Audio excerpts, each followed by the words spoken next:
So what if Loki is just three Marvel comic book characters mashed up into one? So I did a video about Loki possibly having the canonical version of the mini fruit, and I made a lot of comparisons to the previous users in the past being horn helmeted warriors of Elbaf, one from a video game in blue, the other in a anime filler art character in Lily in Stomach, and both of them have some tie to Bragi and Dory, much like how Loki too has the same tie to Bragi and Dory that Lily in Stomach has, in which their respective fathers knew Bragi and Dory from childhood. And we find this out very recently for King Harold, Loki's father, in chapter 1153.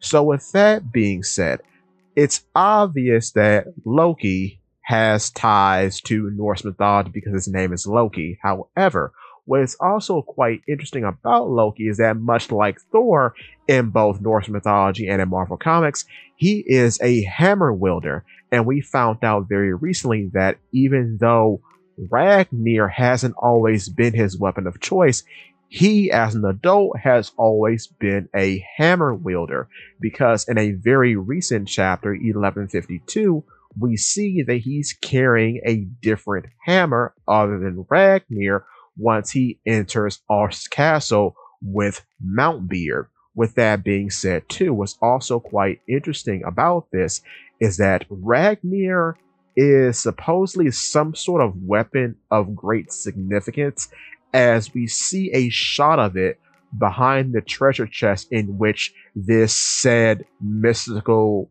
powerful devil fruit of Elbaf is being kept. So I say all that to say, much like Mjolnir in Marvel Comics, Ragnir has some sort of significance in Elbaf, apparently.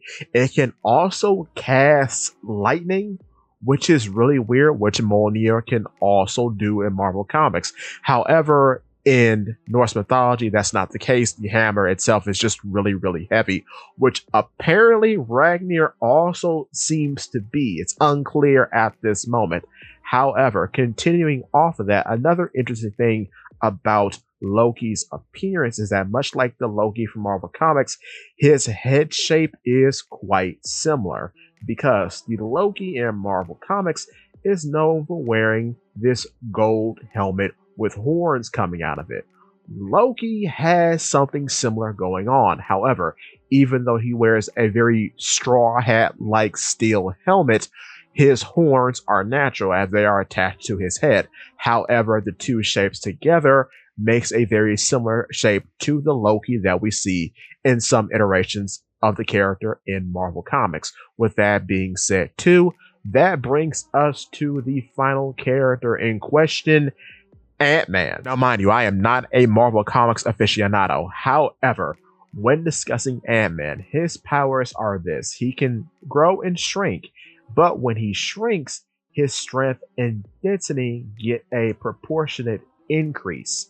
So, that reminds me a lot of the reported abilities of the mini fruit so far as it has existed in video games and in that anime filler, because the mini fruit could allow its user to retain the strength that they have as a giant, and then it also allows the user to grow back to their original state. However, once the powers were more refined, thanks to the anime's explanation, if the user is knocked out or thrown into the ocean, they decrease to the maximum size of the mini fruit's capabilities, which is 5 millimeters in size. So, with that being said, I think Loki could have a canonical version of this fruit, and it would be way more devastating for someone being the size of Luffy